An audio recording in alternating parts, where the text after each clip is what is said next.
Better. Child, y'all can't see nothing. Let me plug this light in. Ooh, that's much better.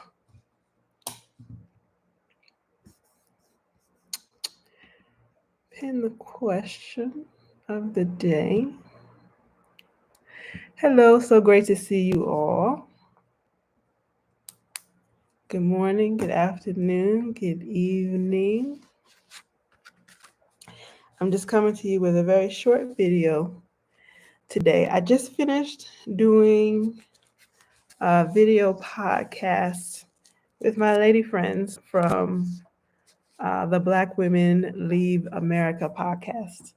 I put a link to the episode in the show notes, so you can check it out when you have time. Um, but in the episode, I was on the episode with another woman, another Black woman who lives in Belize. She's an American woman living in Belize, and she has a business there. And basically, the episode was about um, creating your own vision of health and well-being while abroad. And that's a topic that's very close to my heart because that's one of the things that I have been doing over the last 5 years is creating and living in my own vision of what I want my life to be.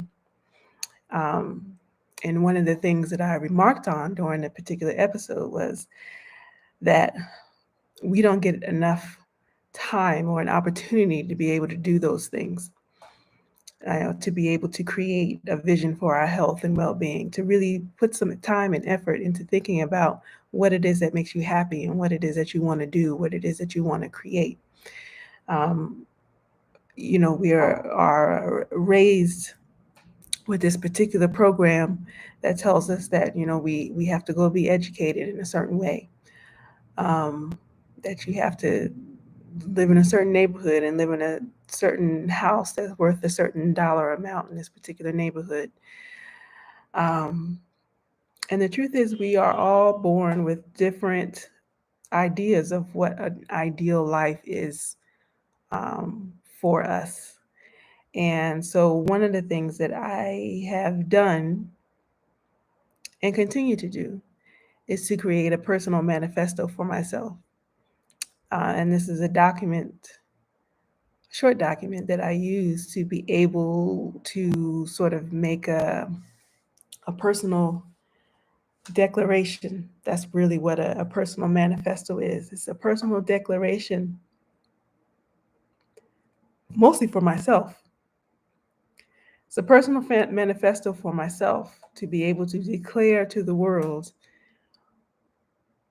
what it is that I actually stand for in this life. Why am I here? And what is it that I am choosing to develop into? It's a very big question. It can be a very heavy question, particularly if you don't know where to start. Um, it's not as heavy for me anymore, I don't think. It used to be. Um, I remember this was a long time ago, maybe it's like the year 2008, 2009. I had gotten a surgery for fibroid removal. I removed 9 very large fibroids from my uterus. Um, and that sort of sparked I guess, a need for me to want to be able to figure out how to be able to change my life because I wasn't healthy. And it's been a very long journey, and I won't get into the details of it. But one of the things that I did at that time was I wanted to get into writing more because that was one of the things that I really loved. And I wanted to write. I had blogs and things about education and stuff that I was doing for work, but I really wanted to blog about what was going on in my mind, in my head, in my heart. And I remember I started a WordPress blog, you know, made the theme all pretty and all that other stuff. And then when I sat down to actually write some content, um, I remember I wanted to write something. I didn't have a title or anything, but I put my hands on the keyboard and I started to write. And the only thing that could come out of my head was, I don't know who I am, period. And that was really tough for me to be able to face, because where do you go from there? And it was a very challenging, very difficult part of my life. Um, but fast forward to today, and all of the work that I've been able to do myself over the last 5 years, that question of who I am doesn't feel so heavy anymore, because I've done the work of actually sitting down to think about it. So what I would like for you to do is to be able to take some time and think about what it is that your personal manifesto is. What do you stand for in your life? Who are you? Who do you want to be? That's a personal manifesto. So, number one, a personal manifesto has to be written down. You got to write it down. And writing it down is so important, because when you write things down, it forces you to think. It forces you to think. You can have all sorts of thoughts, passing thoughts in your mind all day. But when you start to write things down, you actually have to do some critical thinking in order to get the answer that you want. So that's why writing it down is so important, and why the act of journaling in itself is such a powerful activity. Number two, you want to really be able to take your time with this. I'm not saying you need to do this in one journaling session. It may take you some months. Like my current personal manifesto, which I'll share once we get towards the end of this video, um, that took me some months to be able to come up with. And actually, there's probably some things that I should probably add to it. It's an evolving document, right? So you actually want to take your time, and you're going to think about number three. What are you actually committed to in your life? What are you committed to in your lifetime? Many of us were raised in families that didn't have a lot of money, right? And so, because we didn't have a lot of money, we may grow up with the notion thinking that, well, I need to get my money together. And not that's not wrong. I'm not advocating that anybody choose poverty here. What I am saying is that it's not that you need the money, but you want what the money can help you to create. And once you can figure out what it is that you want the money for to help you create, it becomes easier to make the money. A lot of us have it backwards. What we want to do is we go out and we chase the thing that gives us the most money, and we wear ourselves out doing a bunch of stuff that doesn't make sense for who we are as people. Um, and so you have to think about, what is it that you want the money to help you to create? What sort of an environment and lifestyle do you want to create for yourself?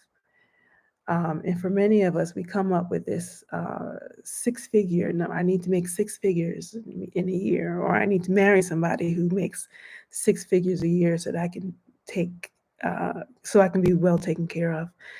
But six figures is such an arbitrary number. Why is it that you're choosing that? I'm not saying it's wrong. I'm not saying that it's not enough.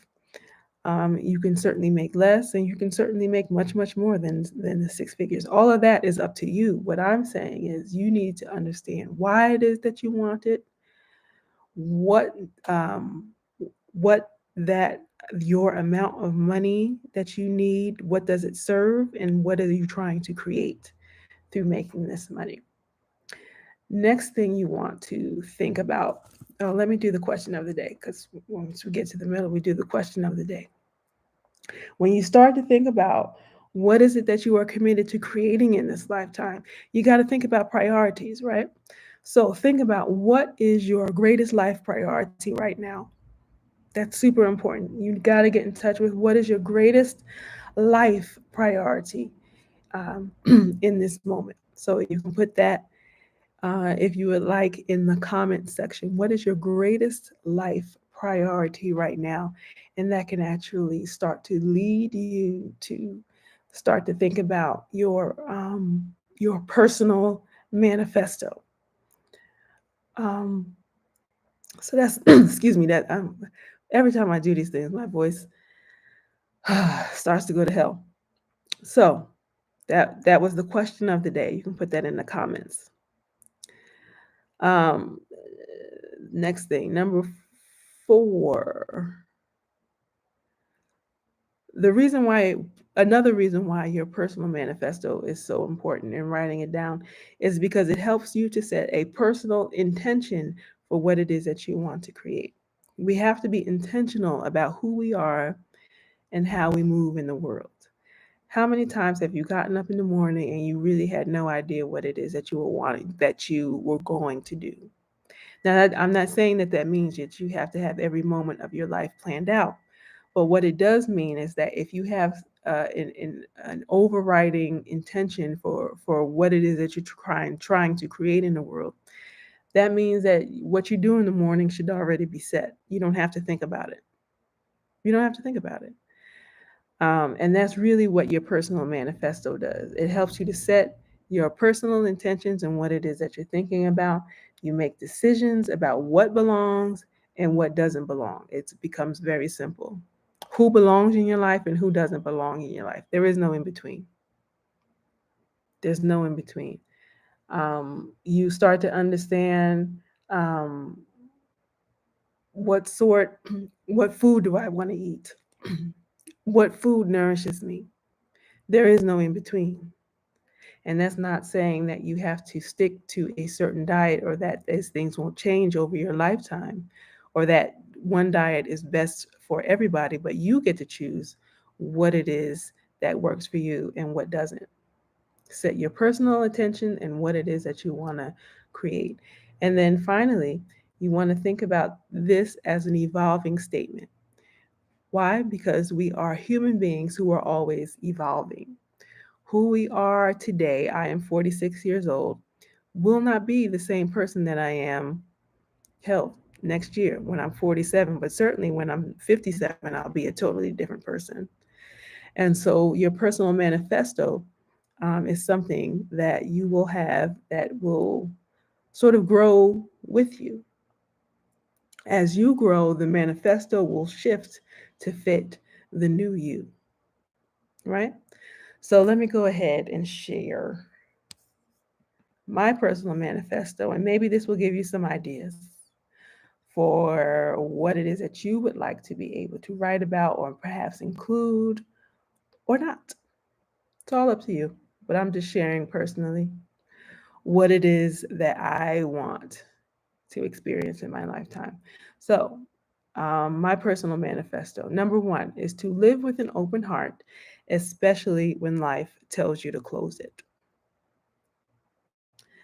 Number 2, choose to see the best in people, then deal with them accordingly.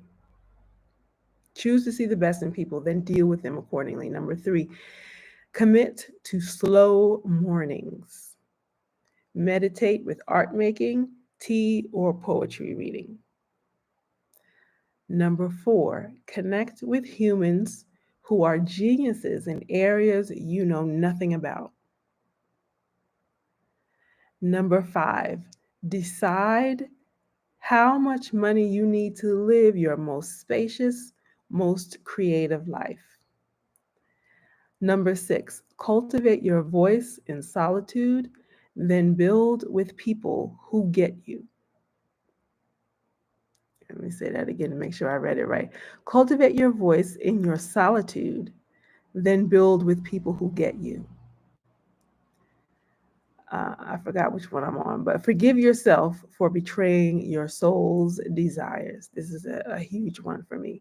Forgive yourself for betraying your soul's desires. Next, perform daily soul food rituals that bring meaning to your life. Perform daily soul food rituals that bring meaning to your life. Next, seek to live in harmony with yourself first. Seek to live in harmony with yourself first. And then finally, honor your one life by leading with curiosity. Honor your one life by leading with curiosity.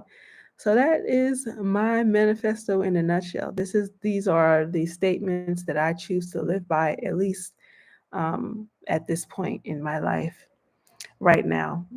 These words feel good to me. You can sort of take that and you can chew on it. If it inspires something in you to write something for yourself, awesome.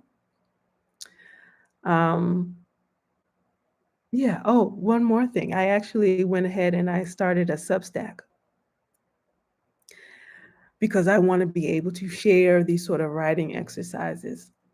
And so I'm committed to sharing at least one article per week right now, um, as I'm trying to move into a new country, and I'm trying to close up a lot of things.